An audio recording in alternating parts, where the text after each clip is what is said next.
ఈ దినమున జరుగుతున్నటువంటి ఈ ఆరాధన కార్యక్రమంలో సంపూర్ణమైనటువంటి బహుమానము దేవుని యొద్ద నుండి రావాలని ఆశిస్తూ మన కొరకు సిద్ధపరిచినటువంటి అంశమైనటువంటి యూదా గోత్ర సింహము అనేటువంటి ఈ మాటలు మనము చదువుకుంటున్నాం, నేర్చుకుంటున్నాం, అదేవిధంగా వర్తమానంలోనికి వెళ్తున్నాం. లేఖన భాగం చూసినట్లయితే మనకు ప్రకటన గ్రంథములో 5వ అధ్యాయము 5వ వచనములో ఉన్నది. ఈ విధముగా ఏమని రాయబడినదంటే 5వ అధ్యాయం 5వ వచనం ప్రకటన గ్రంథంలో మనం చూసినట్లయితే అక్కడ 5వ అధ్యాయం 5వ వచనంలో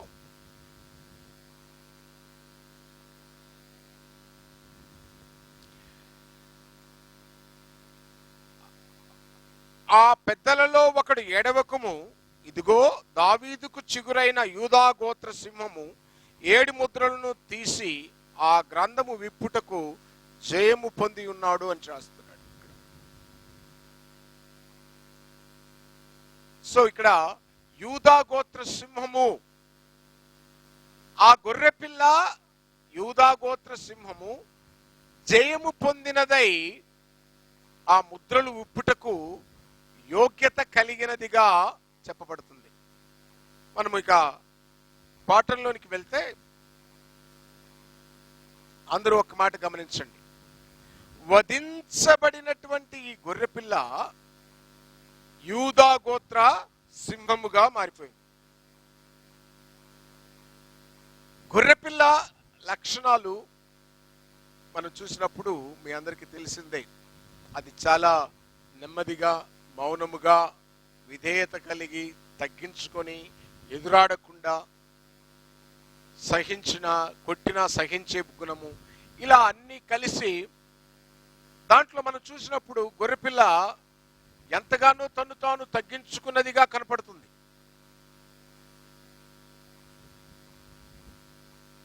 ఎంతగానో తను తాను తగ్గించుకున్నదిగా కనపడుతుంది.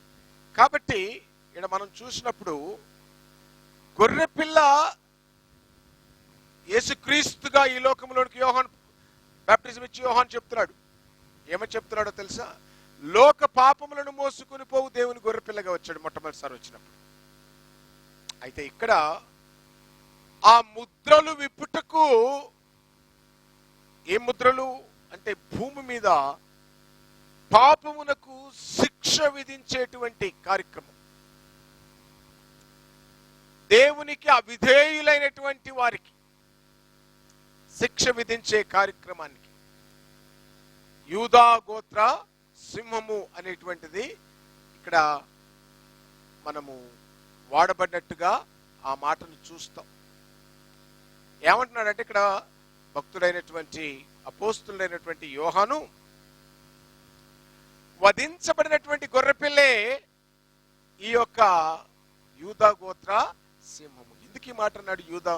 యూదా అనేటువంటి ఈ పదం మనకి ఎక్కడి నుంచి వస్తుందంటే, బైబిల్లో అబ్రహాం యొక్క కుమారుడు ఇస్సాకు కుమారుడు యాకోబు ఇశ్రాయేలుగా మార్చబడ్డాక ఆయన 4వ సంతానము యూదా. ఈ యూదాలో ఉన్నటువంటి ఒక విశిష్టత 3 ముక్కల్లో మనం నేర్చుకోవచ్చు. మొట్టమొదటిది, తన తమ్ముడైనటువంటి యోసేపును అందరూ చంపేద్దామన్నప్పుడు అక్కడ ఏం చేశాడో తెలుసా? ఆయన మనము బైబిల్ గ్రంథంలో చూసినట్లయితే ఆదికాండం 37:26వ వచనంలో ఎందుకు ఆయన చంపడం, ఆ గుంతలో నుంచి విమోచించేద్దాం, ఇష్మాయేలీలకు ఇచ్చేద్దాం అని మాట్లాడాడు. అంటే ప్రాణము కాపాడాడు. యూదాలో ఉన్నటువంటి ఒక మంచి లక్షణము ఇది. మనం ప్రభువైన యేసులో మనం చూడబోతాం. మళ్ళా ఆ తర్వాత మనం చూసినప్పుడు కరువు వచ్చినప్పుడు తన తండ్రి దగ్గర తన తమ్ముడైనటువంటి బెంజమిన్ కోసము పూటపడతాడు, లాస్ట్ వాడి కోసం. ఎందుకంటే యేసేపు అడుగుతాడు, మీకు ఒక తమ్ముడు ఉండాలి కదా, ఆయన పట్టుకురండి అంటాడు, అప్పుడే ఆహారం ఇస్తాను. అయితే యాకోబు అంటాడు, అయ్యా ఆల్రెడీ నేను ఒక కుమారుని పోగొట్టుకున్నాను యేసేపును, ఇక ఎట్టి పరిస్థితుల్లో నేను ఈ అబ్బాయిని పంపినన్నాడు. అప్పుడు యూదా ఏమంటాడంటే, నాకున్న 2 కుమారులు నీ చేతికి అప్పగిస్తున్నాను, బెంజమిన్ నేను తీసుకుని రాకపోతే కినా ఆ పిల్లని చంపేయమంటాడు. అంటే తన సమాజాన్ని, తన ప్రజలను బ్రతికించడానికి ఒక త్యాగపూరితమైనటువంటి ఆలోచన, వాళ్ళ కొరకు పూటపడేటువంటి విధానము మనకి ఇక్కడ కనపడతా ఉంది. ఇక మూడోది చూసినట్లయితే, యాకోబు తాను చనిపోయేటప్పుడు ఆదికాండం 49వ అధ్యాయంలో 8 నుంచి 10 వచనాల వరకు, యూదా నువ్వు స్తుతి నొందుతావు, నువ్వు కొదమ సింహము, నువ్వు ఎలా ఉంటావు అనేటువంటి ఆ మాటలను నేను షిలోహు అనేటువంటి ఒక మెసేజ్ చెప్పాను, మన యూట్యూబ్ ఛానల్లో ఉంటుంది, వాట్ ఈస్ ట్రూత్ ఛానల్లో, దాన్ని మీరు చూడండి. సో ప్రత్యేకంగా దాని గురించి నేను మాట్లాడినప్పుడు ఆ షిలోహులో యూదాను గురించి ఎక్కువ చెప్పడం జరిగింది. సో మనకు ఉన్నటువంటి సబ్జెక్ట్ ఏంటంటే యూదా గోత్ర సింహమును గురించి, అంటే యేసుక్రీస్తుని గురించి సంపూర్ణమైనటువంటి అవగాహన అందించాలి. కాబట్టి ఈ ఒక్క ప్రవచనమును మనం ఇక్కడ పైన చదువుకొని ఆ తర్వాత ముందుకు వెళ్దాం. నీ చెయ్యి నీ శత్రువుల మెడ మీద ఉండును, నీ తండ్రి కుమారులు నీ ఎదుట సాగిలపడుదురు, యూదా కొదమ సింహము. నా కుమారుడా, నువ్వు పట్టిన దాన్ని తిని వచ్చితివి, సింహం వలె గర్జించు ఆడ సింహం వలె అతడు కాళ్ళు ముడుచుకొని పడుకొనెను, అతన్ని లేపువాడు ఎవడు. సో యేసుక్రీస్తుని గురించి చెప్పబడుతున్నటువంటి ఈ మాటలను మనం ఆలోచన చేయాలి. సో మొట్టమొదటిగా చూసినట్లయితే, తన తమ్ముడైన యేసేపును రక్షించాడు. అదే తమ్ముళ్ళు, అదే వాళ్ళ కుటుంబాలన్నీ కూడా కరువులో కొట్టుకొని పోతుంటే తాను పూటపడి వారికి సహాయం చేశాడు. యూదా కొదమ సింహము అంటే ఏ గొర్రె పిల్లలా కనపడుతున్నటువంటి ప్రభు అయినటువంటి యేసు తాను రాబోతున్నాడు, మొదటిసారి వచ్చినప్పుడు తగ్గించుకొని విధేయుడై. బైబిల్లో మనం చూసినట్లయితే చాలా రిఫరెన్స్ చెప్పొచ్చు యేసుక్రీస్తుని గురించి. ఫిలిప్పీలు రాసినటువంటి పత్రిక 2వ అధ్యాయంలో మనం చూసినట్లయితే 5 నుంచి 8 వచనాల వరకు, ఆయన దేవుని స్వరూపము కలిగిన వాడై ఉన్నప్పటికీ దేవునితో సమానముగా ఉండకూడని భాగ్యమని ఎంచుకొనక దీనుడుగా రిక్తుడుగా తను తాను తగ్గించుకొని, అనగా సిలువ మరణము పొందునంతగా తగ్గించుకొని వచ్చాడు. అది గొర్రెపిల్ల లక్షణం. అందుకే యెషయా గ్రంథకర్త చెప్తాడు, వదకు తేబడినటువంటి గొర్రె పిల్లవలే, బొచ్చు కత్తరించు వాని యొద్ద మౌనముగా ఉండిన గొర్రె పిల్లవలే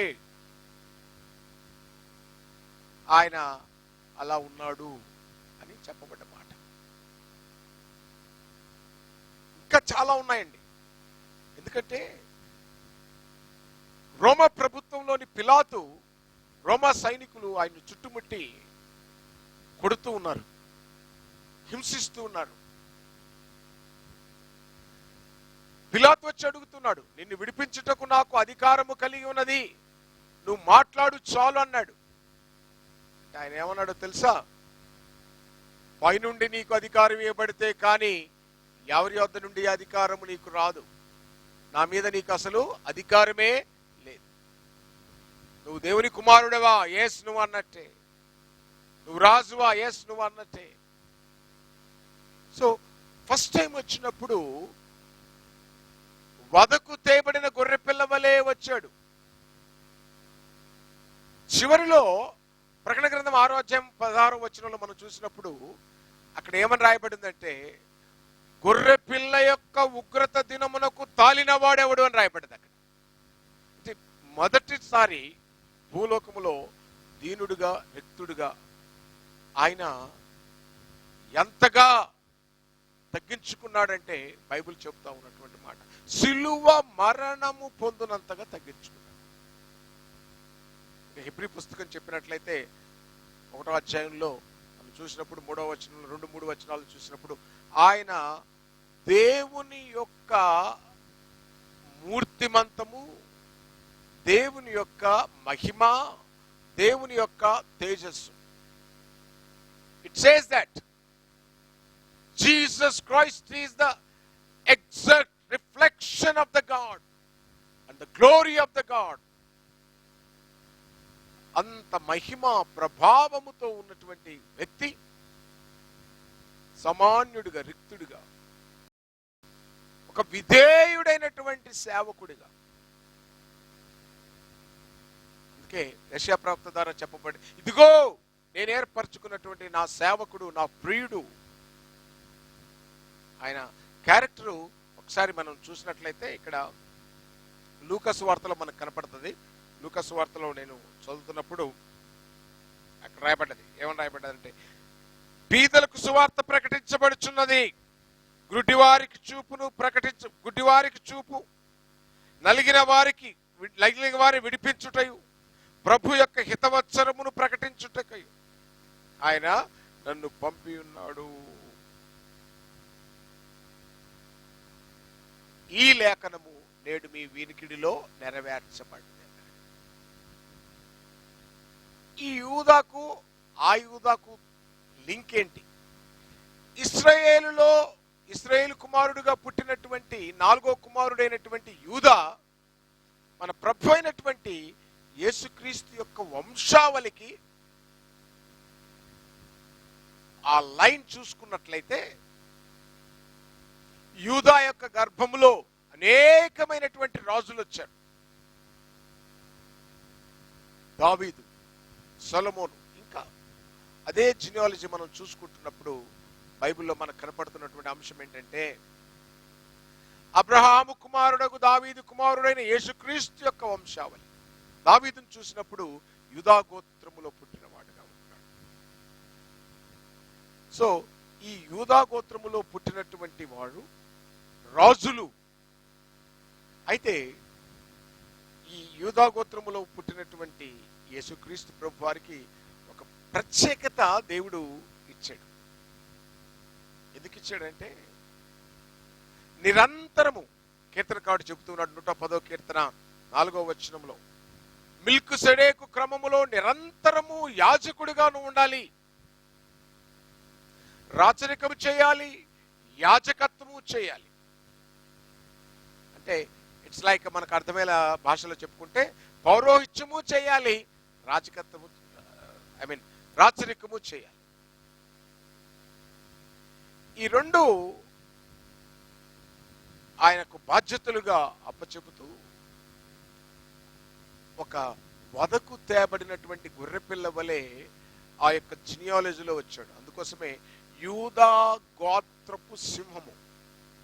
సో మొట్టమొదట కన్యకైనటువంటి మరియ గర్భములో జన్మించినప్పుడు ఇక్కడ ఒక లింక్ ఉంటుందండి, జాగ్రత్తగా గమనించాలి. మరియ భర్త అయినటువంటి యేసేపు ద్వారా వచ్చినటువంటి వంశావళి మత్తయి సువార్తలో కనపడుతుంది. లూకా సువార్తలో జకరియా వీళ్ళ యొక్క మరియమ్మ యొక్క బంధువు. జకరియా యాజకుడు, లేవీయుడు. సో ఈ రెండు లైన్లు తీసుకొచ్చి దేవుడు యాజకుడుగాను రాజుగాను ప్రభువైన యేసును ఏ రీతిగా అభిషేకించబోతున్నాడో మనము చూడబోతాం. అయితే మొట్టమొదటిగా వచ్చినప్పుడు ఈరోజు సబ్జెక్ట్ మనం చూసుకున్నట్లయితే, ఆ యొక్క యూదా వంశములో వచ్చినటువంటి ఈయనను దేవుడు ఆశీర్వదిస్తూ చెప్పబడినటువంటి మాటలు ఏమనగా, ఇప్పుడు ప్రభువైన యేసు గొర్రెపిల్లగా చనిపోయి సమాధి చేయబడి తిరిగి మన పాపముల నిమిత్తము ఆయన యాజకుడై పరలోకములో ఉన్నాడు. మనందరి పాపములకు ఆయన శాంతికరమై ఉన్నాడు. బట్ ఆయన గురించి చెప్పబడినటువంటి ప్రవచనములలో యోవేలు గ్రంథకర్త ఒక మాట చెబుతూ ఉన్నాడు. యోవేలు గ్రంథము 3వ అధ్యాయము 16వ వచనమును ఒకసారి చదివితే ఏవేలు గ్రంథము తేండి. ఏవేలు గ్రంథము 3వ అధ్యాయము 16వ వచనంలో ఈ విధముగా ఉన్నది. యెహోవా సియోనులో నుండి గర్జించుచున్నాడు, యెరూషలేములో నుండి తన స్వరము వినబడజేయుచున్నాడు. భూమి ఆకాశములు వణుకుచున్నవి, అయితే యెహోవా తన జనులకు ఆశ్రయమగును. సో ఇక్కడ యెహోవా అనేటువంటి మాటలో రాబోతున్నటువంటి యేసుక్రీస్తుని గురించి చెప్పబడిన మాట. ఇప్పుడు వచ్చినటువంటి గొర్రెపిల్ల, వధించబడినటువంటి గొర్రెపిల్ల శిక్షించుటకు కూడా, తీర్పు తీర్చుటకు కూడా అర్హులైనట్టుగా మనకు కనపడుతుంది. ఎందుకనగా ఇక్కడ లేఖనము ఏం చెప్తుందంటే, యెహోవా సియోనులో నుండి గర్జించుచున్నాడు, తన ప్రజలను రక్షించుకొనుటకును దుష్టులను శిక్షించుటకు గర్జించుచున్నాడు. నేను డీప్గా ఆలోచిస్తే అసలు ఎందుకు ఈ సింహము సింహము సింహము అనే మాట ఎందుకు కనపడింది బైబిల్లో మనం చూసినట్లయితే? సింహం ఎక్కువ ఫారెస్ట్ లో ఉంటుంది, మీకు తెలుసు. ఫారెస్ట్ లో బలమైన జంతువు ఏదనంటే ఏనుగని చెప్పదు. పొడవైన జంతువు అంటే జిరాఫీ అని చెప్తాం. గుంటనక్క అంటే తెలివి కలిగింది అని చెప్తాం. అత్యధిక వేగంగా పరిగెత్తేది అని అంటే చిరుత అని చెప్తాం. ఇవేవి లక్షణాలు లేవు, కానీ సింహాన్ని అడవికి రాజు అంటాం. ఎందుకో తెలుసా? ఫస్ట్ ఆఫ్ ఆల్ తన వాకింగ్ స్టైల్, అది ఎంతమంది శత్రువులు ఉన్నా చుట్టుముట్టినా భయపడకుండా ముందుకు వెళ్ళిపోతుంది. That walking like a lion. అందుకే నడిచేటప్పుడు కాన్ఫిడెంట్ గా నడవాలి. చాలా మంది పిరికితనంగా భయపడతా నడుస్తూ ఉంటారు. రెండవది, అది ఆకలి వేసిన గడ్డి తినదు. మూడవది, దానికి భయపడే తత్వం లేదు. అర్థమవుతుందండి? భయపడే తత్వం లేదు. ఇందులో దావీదు విషయములో సింహపు గుండె వంటి గుండె కలిగిన వారు కూడా దావీదును చూస్తే భయపడతారనే లేఖనం మనం చదువుకుంటాం. అసలు సింహమే భయపడదు. అలాంటి గుండె కలిగినటువంటి వాళ్ళు యూదా గోత్రములో ఉండేటువంటి వాళ్ళు. అంటే సింహాలు సైతము భయపడేటువంటి, ఇందులో బొబ్బర్ షేర్ అంటారు. బొబ్బర్ షేర్ సింహాలకే సింహం. అందుకే ఈ సింహమును గురించి ఎందుకు చెప్తున్నాడంటే, యేసుక్రీస్తు ఇందులో చూసినట్లయితే ఆయన ఏనాడు కూడా తన నడకలో కానీ, తన ఆకలి విషయంలో కానీ, తన పరిశుద్ధత విషయంలో కానీ, తాను జీవించి ఉన్నటువంటి సంవత్సరాలు అన్నిట్లో కూడా ఒకరికి భయపడి జీవించిన వాడు కాదు. గుర్తుపెట్టుకో. హేరోదుని గురించి చెప్తాడు, ఆ నక్కతో వెళ్ళి ఇలా చెప్పు, నిన్న నేడు రేపు ఇలాగ నేను ఉండి వెళ్తాను, నా దారి నా పని నేను చేసుకుని వెళ్తాను, ఐ డోంట్ కేర్.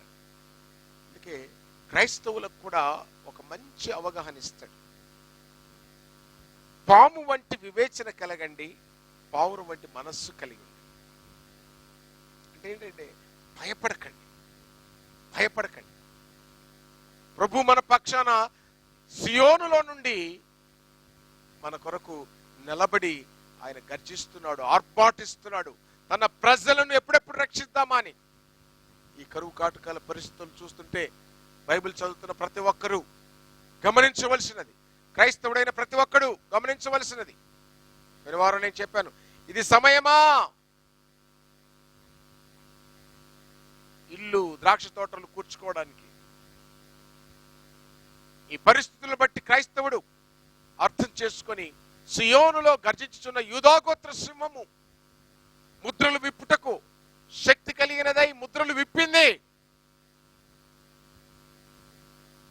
ఇక కేవలము అది గర్జించుచు తన ప్రజలను రక్షించుటకు, దుష్టులను శిక్షించుటకు. బైబిల్లో రాయబడినటువంటి తెస్సలోనికి రాసినటువంటి పత్రిక 2వ అధ్యాయంలో ఇక్కడ ఒక మాట పరిశుద్ధుడైనటువంటి పౌలు మనకు నేర్పిస్తాడు. ఇక్కడ 6వ వచనంలో, ప్రభు అయిన యేసు తన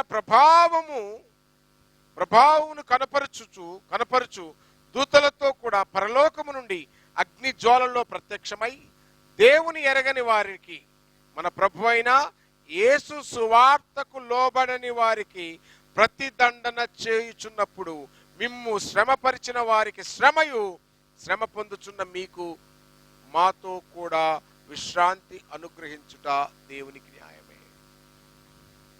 సో గర్జించుచున్నటువంటి సింహము తీర్పు తీర్చడానికి రాబోతుంది. ఎందుకంటే బైబిల్లో చెప్పబడ్డది, ప్రజలకు తీర్పు తీర్చుటకు ఆయనకు అధికారము అనుగ్రహించబడి ఉన్నది. ఏం ఆలోచన చేస్తున్నాం? ఒకసారి ఆలోచించేయండి. యోవేలు గ్రంథకర్త చెబుతున్నాడు, అంతకుముందు గొర్రెపిల్లలా వచ్చినటువంటి యేసుక్రీస్తు ప్రభువారు ఇప్పుడు యూదా గోత్ర సింహమై రాబోతున్నాడు. ఇందాక నేను చెప్పాను 6:16లో, గొర్రెపిల్ల యొక్క ఉగ్రత దినమును ఎవడు తట్టుకోగలడు? ఆ దినమున కొండలు మిమ్మల్ని దాచవు, మీ ఇళ్ళు దాచవు, మీ డబ్బు దాచదు మిమ్మల్ని, మీ బ్యాంకులు, మీ బంధువులు నిన్ను కాపాడరు. ఏం చేయబోతున్నావు? ఆలోచించి. ఎందుకంటే బైబిల్ చెబుతున్న ప్రకారము యేసుక్రీస్తు ప్రభువారు ఈ లోకములో ఉన్నప్పుడు ఎంత యథార్థంగా ఏ రీతిగా బ్రతికాడో అదే రీతిని ఆయన మనల్ని కూడా సింహము వలె, సింహపు పిల్లలు సింహాలే అవుతాయి కానీ కుక్కలు నక్కలు కావు, నక్క పిల్లలు నక్కలే, పాము పిల్లలు పాములే. అందుకే బాప్టిజం ఇచ్చి యోహాను చెప్తున్నాడు, సర్ప సంతానమా, రాబో ఉగ్రత నుండి మిమ్మల్ని ఎవడు తప్పిస్తాడు? మీకు బుద్ధి చెప్పిన వాడెవడు? ఇప్పుడే చెట్టు వేరున గొడ్డలి పెట్టబడి ఉన్నది, ఫలించని ప్రతి చెట్టును నరకబడి అగ్ని గంధకములలో పడివేయబడును. ఆయన చేట ఆయన చేతిలో ఉన్నది, ఆయన కళ్ళమును బాగుగా దుల్లకొట్టును, మంచి గింజలో ఆయన కొట్టులో పోసుకుంటాడు, పొట్టును అగ్నితో కాల్చివేస్తాడు. What you think on this? ఏదో పుక్కటి పురాణాలు అనుకున్నారా? లేకపోతే మాల్గుడి డేస్ కథలు అనుకున్నారా? యూదా గోత్ర సింహం అనేటువంటి మాట ఎందుకు ఈరోజు చెబుతున్నానంటే, ఆ సింహము బయలుదేరుబోవచ్చున్నది, వాకిట దగ్గరనే నిలబడి ఉన్నది. ఇందాక యోవేలు గ్రంథకర్త మనం చెప్పినప్పుడు మనం విన్నాం, తన ప్రజలను రక్షించుటకు తనను తృణీకరించిన వారిని, సువార్తకు లోబడినటువంటి వారిని శిక్షించుటకు ఆయన బయలుదేరబోచున్నాడు. అందుకే ఆయన యూదా గోత్ర, 2 డిఫరెంట్ షేడ్స్ అండి. ఎక్స్ట్రీమ్ గా తగ్గింపు, ఎక్స్ట్రీమ్ గా పనిష్ చేసేటువంటి 2 అధికారాలు కలిగిన రాజాదిరాజు, రాజులకు రాజు, శ్రీమంతుడు, అద్వితీయుడు, రాజులకు రాజు. అందుకు బైబిల్లో మనకు ఒక మాట ఇక్కడ మనం చూసినప్పుడు, ఇర్మియా గ్రంథకర్త 25వ అధ్యాయము 30-31 వచనాల్లో మనం చూసినప్పుడు, ఇర్మియా గ్రంథకర్త 25వ అధ్యాయము, లెట్స్ టర్న్ దట్, 25వ అధ్యాయము 30-31 నేను చదువుతాను, వినండి. కాబట్టి నువ్వు ఈ మాటలన్నిటినీ వారికి ప్రకటించి ఇలాగు చెప్పు, ఉన్నత స్థలముల నుండి యెహోవా గర్జించుచున్నాడు, తన పరిశుద్ధ ఆలయములో నుండి తన స్వరమును వినిపించుచున్నాడు. సంఘమా, పరిశుద్ధ ఆలయములో నుండి, సంఘము నుండి, క్రీస్తు సంఘము నుండి, సర్వ ప్రపంచానికి సియోను నుండి ఆయన స్వరము పరిశుద్ధాలయంలోనికి వచ్చి, అంటే సంఘములోనికి వచ్చి, సంఘము నుండి సర్వ సమాజమునకు ఆయన తెలియపరుస్తున్నటువంటి అంశము. మేలుకొనండి, రేయి గడిచిపోతుంది, చాలు, ఇక నీ పాపపు బ్రతుకు చాలు, చీకటి బ్రతుకు చాలు, లోకపు బ్రతుకు చాలు. ఏ క్షణములో. I want to tell you something very clearly. మానవుడు ఈరోజు భూమిని పట్టుకొని ఎంత వేలాడుతున్నాడో. కనీసము ఈ కరోనా దెబ్బకైనా కూడా మనుషులకు జ్ఞానం కలిగి ఉండాలి. ఏ క్షణములో మనిషి చనిపోతాడో, ఎవరి ద్వారా నుండి ఏమవుతుందో తెలియని పరిస్థితి. I have a friend in Chennai, మంచి సువార్థికుడు సహోదరులు. వాళ్ళ మిస్సెస్ గారు కూడా ఇప్పుడు రాజ్ కుమార్ గారని సిస్టర్ గారు ఎంతో శ్రమపడి సువార్త పరిచర్య చేస్తారు. అయితే కొన్ని సంవత్సరాల క్రితం ఒక రోజున తను మధ్యాహ్నం 11-12 గంటల తర్వాత ఒకసారి ఫోన్ చేసి గట్టిగా ఫోన్ లేట్ చేసేసి, ఏంటమ్మా ఏమైంది చెప్పానంటే అప్పుడు చెప్పింది, చైర్లో కూర్చున్న తన భర్త కిచెన్లోకి పోయి పాలు తెమ్మన్నాడు. పాలు తీసుకొని ఆమె వచ్చే లోపల చైర్లో అలాగే పడి చనిపోయాడు. నేనేం చేయమంటావు అని ఏడుస్తూ ప్రార్థన చేయమని ఫోన్ చేసింది. మనిషి జీవితం ఏ పాటిది. పేతురు ఒక మాట చెప్తాడు ఇక్కడ, తన బైబిల్ పేతురు రాసినటువంటి పత్రికలో, సర్వ శరీరులు దేన్ని పోలి ఉన్నారంట? గడ్డిని పోలిన వారై ఉన్నారని బైబిల్ చెబుతూ ఉన్నది. చూడండి, మొదటి పేతురు పత్రిక 1వ అధ్యాయం చివరి వచనంలో, ఇది కీర్తన 103 కీర్తన రెఫర్ చేస్తూ 15వ వచనంలో చెప్పిన మాట, సర్వ శరీరులు గడ్డిని పోలిన వారై ఉన్నారు, వారి అందమంతయు గడ్డి పువ్వు వలె ఉన్నది, గడ్డి ఎండును దాని పువ్వు రాలును. పిల్లరా, గడ్డి ఎండిపోతుందంటే మనిషి వెళ్ళిపోతాడు. కానీ అక్కడ రాయబడ్డది ఏంటంటే, ప్రభు వాక్యం ఎల్లప్పుడూ ఉండను. ప్రభువును వెంబడించేవాడు, ప్రభు వాక్యమును చేపట్టినటువంటి వాడు ఎల్లప్పుడూ ఉంటాడు. సియోనులో నుండి సింహము గర్జిస్తుంది, అది పరిశుద్ధ ఆలయము నుండి బయలుదేరుతూ ఉంది. ఏమని? పరిశుద్ధ ఆలయం నుండి సర్వ సమాజమునకు చెబుతున్నటువంటి సత్యలేఖనం. దేని చూసుకొని ఈ లోకములో ధైర్యము కలిగి ఉంటావు. అంతకుముందు వారం చెప్పాను, జనులు అంచె దినములలో ధైర్యము చెడి కూలిపోతారు. But one thing I want to tell you here, యేసుక్రీస్తు యొక్క మొట్టమొదటి రాకడలో మనకు ఒక అద్భుతమైనటువంటి ప్రణాళిక, రక్షణ ప్రణాళికను సిద్ధపరిచిపోయాడు అపోస్తుల ద్వారా. యేసుక్రీస్తు యొక్క సువార్త విని మారు మనసు పొంది, యేసు దేవుని కుమారుడని నమ్మి, పాప క్షమాపణ నిమిత్తము బాప్టిజము పొందిన ఎడల నువ్వు క్రీస్తులో పాతిపెట్టి చనిపోతావు. కాబట్టి ఇక మరణం అనేది నిన్ను ఏలదు. ఇది గొర్రెపిల్ల సందేశం. అయితే ఇప్పుడు ఉగ్రత దినమునందు వచ్చే సందేశం అని చెప్తున్నాడంటే, పరిశుద్ధ ఆలయములో నుంచి ఒక తీర్పు బయలుదేరబోతున్నది, రాబోతున్నది. అందుకే 2 కొరింథీయులకు రాసినటువంటి పత్రిక 5వ అధ్యాయము 10వ వచనమును, మనమందరము శరీరముతో చేసిన, శరీరము లేకుండా చేసిన మనమందరమును కూడా క్రీస్తు న్యాయపీఠము ఎదుట, క్రీస్తు న్యాయపీఠము ఎదుట తీర్పు కోసం నిలబడాలి. తీర్పు తీర్చువాడెవరు? ఆయనే. యేసుక్రీస్తే. తీర్పు తీర్చువాడెవరు? ఆయనే. మృతులకు సజీవులకు తీర్పు తీర్చువాడు ఆయనే. జీవాధిపతి ఎవరు? ఆయనే. ఆ దినమున అనేకులు వస్తారంట, ప్రభువా నీ నామములో దయ్యములు వెళ్ళగొట్టలేదా, నీ నామంలో అది చేయలేదా, నీ నామంలో ఇది చేయలేదా? ఏం చేశారండి మీరు? ఆకలి కొన్న వారికి అన్నం పెట్టారా? నీ కడుపు తిప్పలు నువ్వు. వస్త్రహీనులకు వస్త్రం ఇచ్చావా? ఏమి ధరించుకుందుమో, ఏమి తిందుమో, ఏమి తాగుదుమో నీ బతుకు నీది. జైల్లో ఉన్నాడు, పరామర్శించావా? హాస్పిటల్లో ఉన్నాడు, రోగి అయినాడు, చూడడానికి వెళ్ళావా? ఏమి చేయలేదు. But how could you going to get that? అందుకే మత్తయి సువార్త 25వ అధ్యాయంలో మనం చదువుకుంటున్నప్పుడు ఆయన చెప్తాడు, మీరెవ్వరూ నాకు చేయలేదు, ప్రభువా మేము మీకెప్పుడు చేయలేదు. ఈరోజు కూడా ఈ స్థానిక సంఘము ఎవ్వరు వచ్చినా ఎవ్వరు వచ్చిన ఈవెన్ ఈ రోజు కూడా, అయ్యా లాక్డౌన్ గుండే అన్నం లేదు, లాక్డౌన్ గుండే పరిస్థితి లేదు, టేక్ ఇట్. ఎవడు పస్తుపడకూడదు, ఎవడు ఆకలి బాధతో చావకూడదు, ఎవడు వస్త్రహీనుడై ఉండకూడదు. అదే బైబిల్ చెప్తున్నది. సియోనులో నుండి గర్జిస్తున్నాడు, పరిశుద్ధ ఆలయంలో నుంచి వెళ్ళాలి. ఇలా చేయని వాడు తీర్పులోనికి వస్తాడు. నేను వస్తాను, వాడి వాడి జీతము నా దగ్గర ఉంది. I'm going to come soon. ఒకటి దగ్గర నిలబడ్డాను. బట్ సియోనుల నుంచి గర్జించున్నటువంటి యూదా గోత్ర సింహము చెబుతున్నటువంటి మాటలు, నా ప్రజలను రక్షిస్తాను, సువార్తకు లోబడినటువంటి వారిని శిక్షిస్తాను అని చెబుతూ ఉన్నాడు.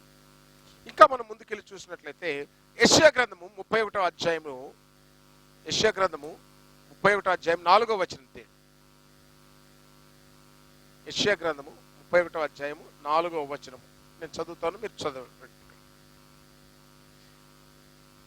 యెహోవా నాకు ఇలాగు సెలవిచ్చినాడు, తప్పించుటకై గొర్రెల కాపురల సమూహము కూడిగారా.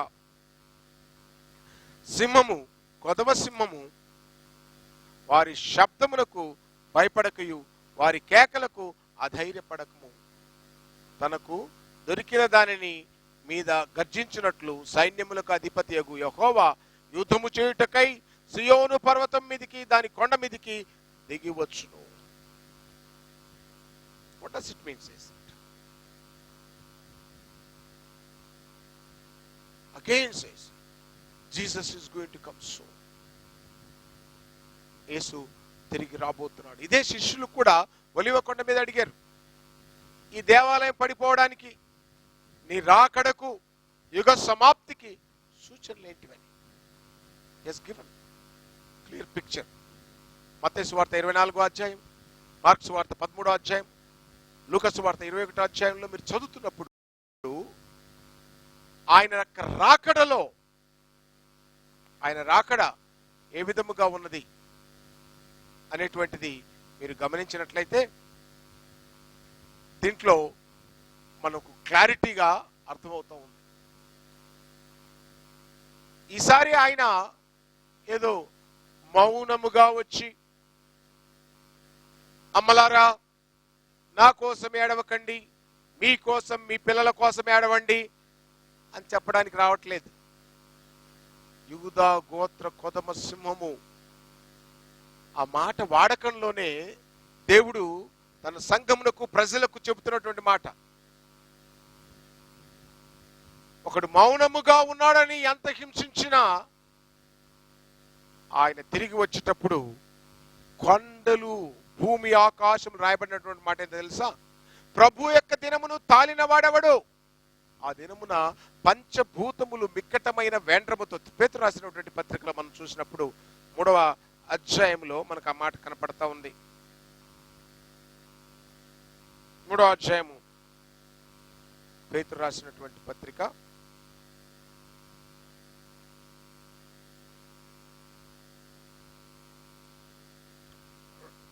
2వ పత్రిక 3వ అధ్యాయము, ఇక్కడ రాయబడినటువంటి మాట 10వ వచనంలో చూడండి.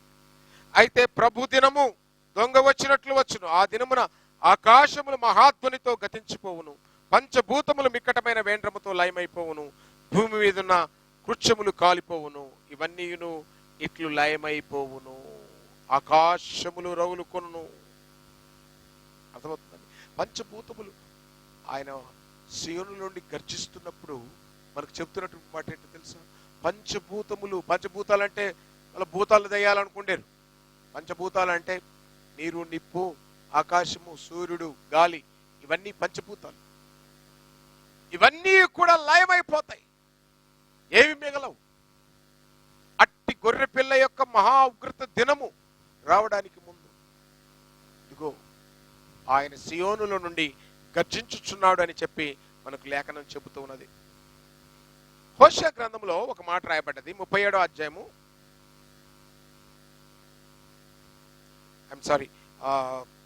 ప్రావర్బ్స్ అంటే సామెతల గ్రంథము 19వ అధ్యాయము,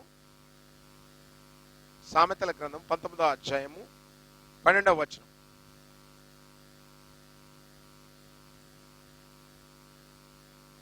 I'll read for you. రాజు కోపము సింహము గర్జన వంటిది. రాజు కోపము సింహపు గర్జన వంటిది. ఎందుకు ఇందాక నుంచి యూదా గోత్ర సింహము సియోనులో నుండి గర్జిస్తుందంటే, రాజు అంటే మన ప్రభు, ఆయనకు కోపం వచ్చిందంట. ఎందుకు వచ్చిందో తెలుసా? పాత నిబంధనలు మనం చూసినప్పుడు నోవాహు కాలంలో నరులు అక్రమంగా జీవిస్తున్నప్పుడు కోపం వచ్చింది, దాన్ని మొత్తం తుడిచిపడేసేసి. సొదొమ గొమొర్రాలో ఉన్నటువంటి ప్రజలు పాపముతో దేవుని విసిగించినప్పుడు కోపం వచ్చింది, అగ్ని గంధకాలతో కాల్చివేసేసాడు. ఈ రెండు ఇన్సిడెంట్ల కంటే కూడా ముందు మీరు రీక్రియేషన్ అనేటువంటి సబ్జెక్ట్ మీరు వాట్ ఈస్ ట్రూత్ ఛానల్లో ఉంటుంది, చూడండి. అక్కడ ఈ రెండు పనిష్మెంట్ల కంటే ముందుగా దేవదూతలను కూడా అంతకు ముందు ఈ భూమి ఆకాశములను సృజించిన తర్వాత కూడా పెద్ద ఫ్లడ్ తోటి భూమిని వాటిని శిక్షించినట్టు మనకు కనపడుతుంది. ఇది 2 సార్లు నీళ్లతోటి భూమిని శిక్షించినట్టుగా మనకు బైబిల్లో పేతురు పత్రికలో మనం చూస్తాం. పేతురు పత్రికలో మనం చూసినప్పుడు పూర్వము 3వ అధ్యాయము చదువుతాను, చూడండి.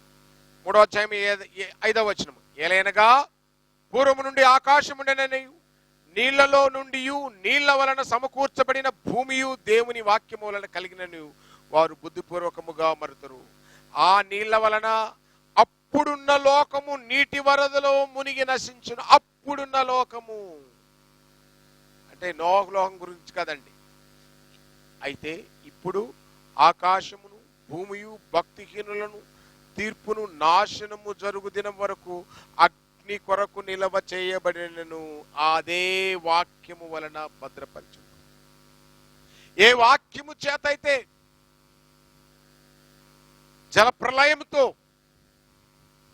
ఫ్లడ్స్ తో మొదట, తర్వాత నోవాహు కాలంలో నీళ్ల వలన నాశనం చేశాడు, ఇప్పుడు సర్వభూమిని నాశనం చేయడానికి ఆయన అదే వాక్యము వలన, వాక్యం అంటే ఎవరు? యేసుక్రీస్తు ద్వారానే వాక్యము, అదే వాక్యం, జాగ్రత్త గుర్తుపెట్టుకోండి ఇక్కడ, అదే వాక్యం, వాక్యమే యేసు, యేసే ఈ కొదమ సింహము, ఈ యూదాగోత్ర సింహము ద్వారానే ఈ భూమికి తీర్పు తీర్చబోతున్నాడన్న సంగతి గుర్తెరిగిన వారుగా ఉండండి. రాజుకు కోపము వచ్చినప్పుడు ఆ కోపము సింహపు గర్జన వలె ఉంటుంది. నిజమండి. కాబట్టి బైబిల్లో చెప్తున్నది, రాజుకు కోపము రేపకూడదు అంటే ఏమని అర్థం? కుమారుడైనటువంటి యేసుక్రీస్తుకు మనం కోపం తెప్పియకుండా, ఆయన కోపం తెప్పియడం అంటే తండ్రి కోపం తెప్పించినట్టు. నిజమండి. దేవుడు పాత నిబంధన గ్రంథంలో ఇశ్రాయేలు ప్రజలు అవిధేయత చేత కోపం రేపినప్పుడు మోషేతో అంటాడు దేవుడు, మోసెస్ నువ్వు పక్క జరుగు, నేను ఇప్పుడే వాళ్ళని కాల్చి నాశనం చేస్తాను. వాళ్ళ కోపము, వాళ్ళు వాళ్ళ చేష్టలు నాకు అసలు సహిస్తలే నేను. అయితే మోషే బ్రతిమాలుకుంటాడు, అయ్యా వారిని నువ్వు క్షమించకపోతే నీ జీవగ్రంథంలో నుండి నా పేరును తుడిపోయాయ్యా. అంటే దేవుని కోపము ఎంత రగులుతుంది.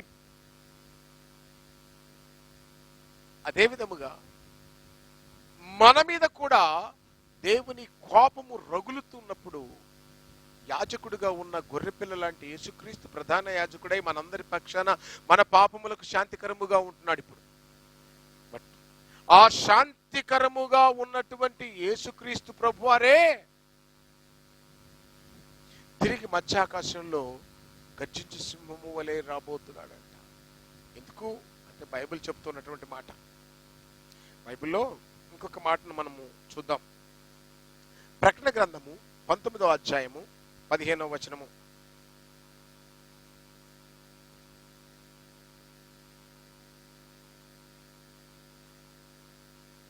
ప్రకటన గ్రంథం 15వ వచనం చదువుతాను. జనములు కొట్టుటకై ఆయన నోట నుండి వాడిగల ఖడ్గము బయలువెడుచున్నది. ఆయన ఇనుప దండముతో వారిని ఏలును. ఆయన సర్వాధికారియగు దేవుని తీక్షణమైన ఉగ్రతను మద్యపు తొట్టిని తొక్కును. రాజులకు రాజును ప్రభువులకు ప్రభు అను నామము ఆయన వస్త్రము మీదను తొడ మీదను వ్రాయబడి ద్రాక్ష తొట్టిని తొక్కబోతున్నాడు. ద్రాక్ష తొట్టి ఆయన ఉగ్రతను చెబుతూ ఉన్నాడు ఇక్కడ. ఆయన రాజులకు రాజు ప్రభులకు ప్రభు.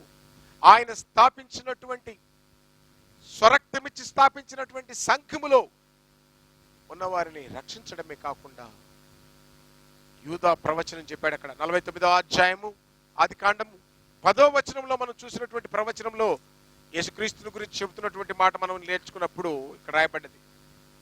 11వ వచనం, ద్రాక్షావల్లికి తాను గాడిదను, ఉత్తమ ద్రాక్షావల్లికి తన గాడిద పిల్లను కట్టి, ద్రాక్ష రసములో తన బట్టలను, ద్రాక్షల రక్తములో తన వస్త్రమును ఉదుకును.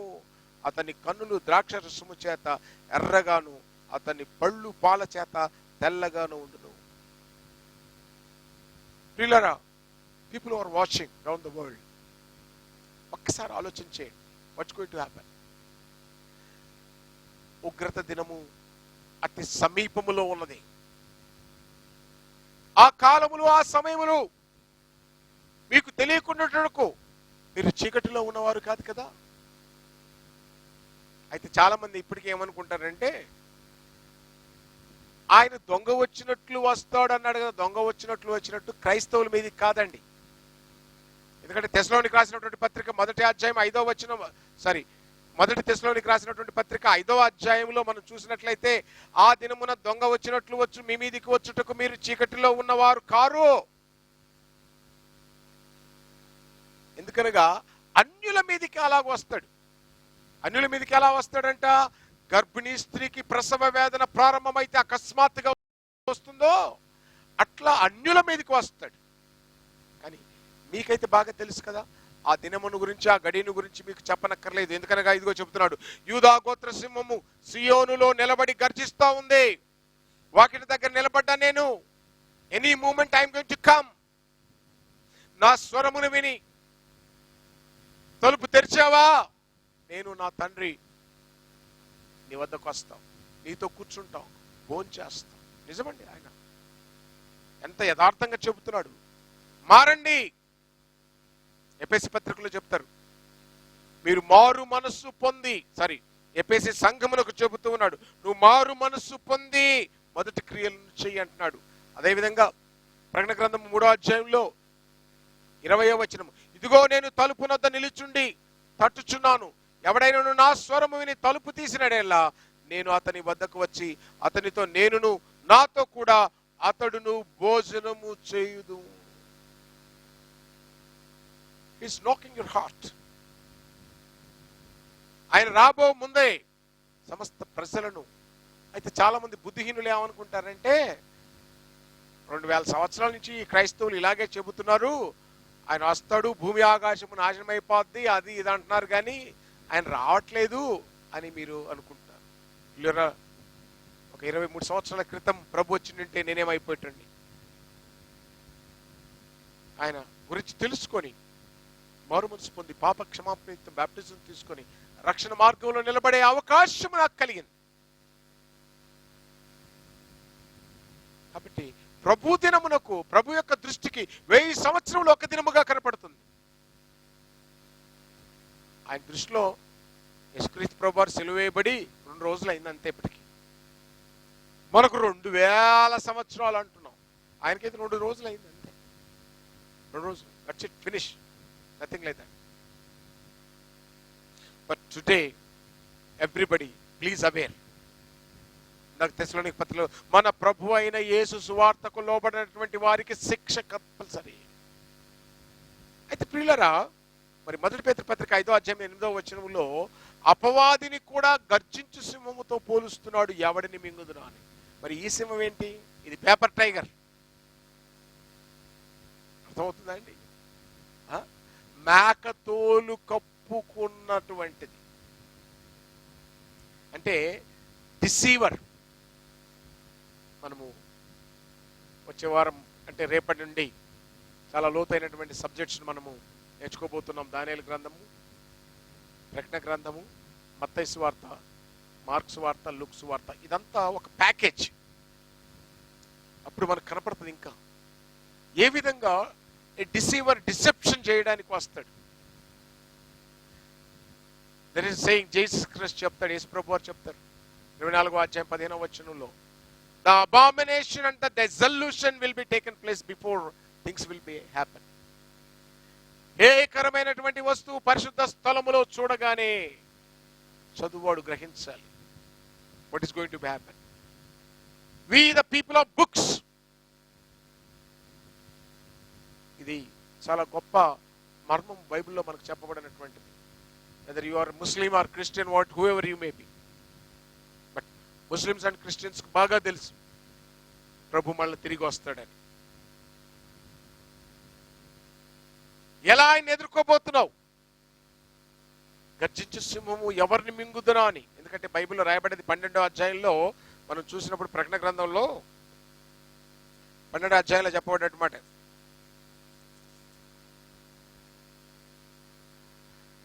అందుచేత పరలోక నివాసులారా ఉత్సహించుడి, భూమి సముద్రము మీకు శ్రమ, అపవాది తనకు సమయము కొంచెమే అని తెలుసుకుని బహు క్రోధము గలవాడై మీ యొద్దకు దిగి వచ్చి ఉన్నాడని చెప్పండి. ఎండ్ టైం ఎవరిని మింగుదాన్ని? He was throne. పరలోకంలో యుద్ధం జరుగుట, మిఖాయేలు సాతాను తోసివేయుట, వాడు భూమి మీదకి వచ్చి గర్జించు సింహము వలే అన్నాడు. ఇక్కడ సింహం కాదు, సింహము వలే. సింహం వేరు, సింహము వలే వేరు.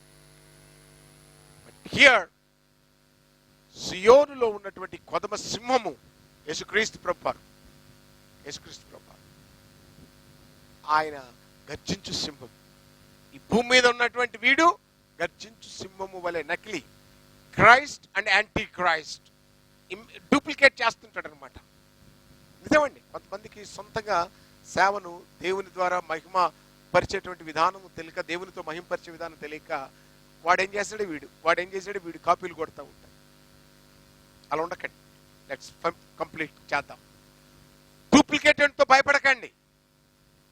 నిజమైనటువంటి కొదమ సింహం రాబోతుంది. The final thing it is, ఆయన గర్జించు సింహము వలె ఆయన వస్తున్నాడు, రాబోతున్నాడు. ఇవన్నీ కూడా మళ్ళా చెబుతాను. యూదా గోత్ర సింహము అంటే ప్రవచనము చెప్పబడ్డ మాట.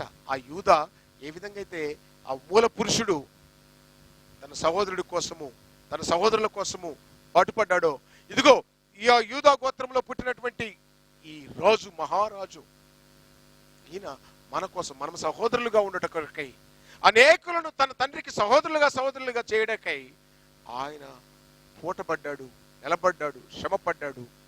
ఈ రోజున తన ప్రాణం ఇచ్చి మనల్ని కాపాడిన ఆయన గర్జించు సింహం వలె ఈ లోకానికి తీర్పు తీర్చడానికి రాబోతున్నాడు. What you think? ఏం చేయబోతున్నావు? Watts your decision? ఏమి తిందుమో, ఏమి తాగుదామో, ఏమి ధరించుకుందామో అని నీ ప్రాణముల గురించి ఆలోచించున్నావా? ఆకాశ పక్షులకు గూళ్ళుంటాయి, నక్కలకు బెరెళ్ళుంటాయి, మనిషి కుమారుడికి తలదాచుకోవడానికి చోటు కూడా ఉండదు. Please be aware.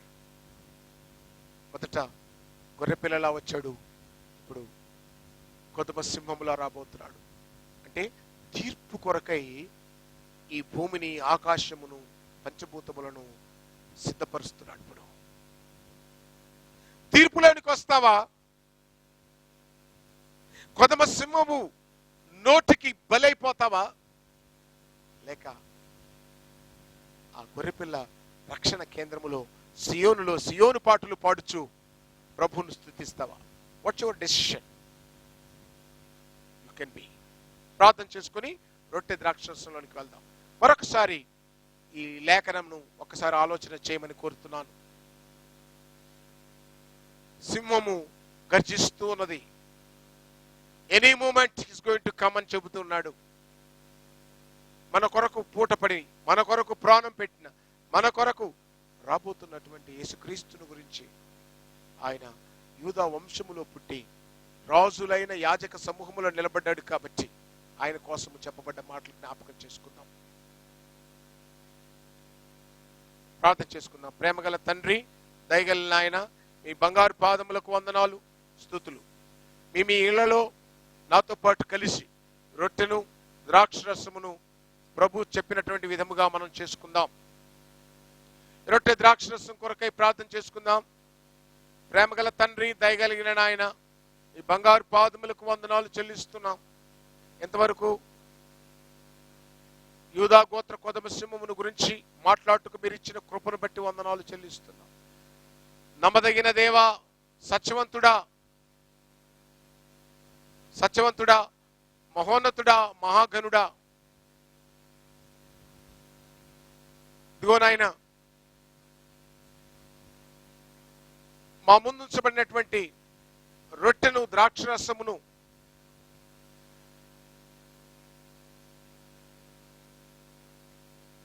తండ్రి, దయగల నాయన, ఇంతవరకు మాతో ఉన్న మా ప్రభువ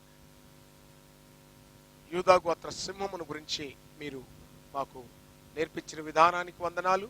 ఆయన అరుపుకు భయపడి మా ప్రవర్తన మార్చుకొని జీవించే కృప దయచేయమని యేసు నామములో అడుగుతున్నాము తండ్రి. ఆమేన్. అందరికి వందనాలు.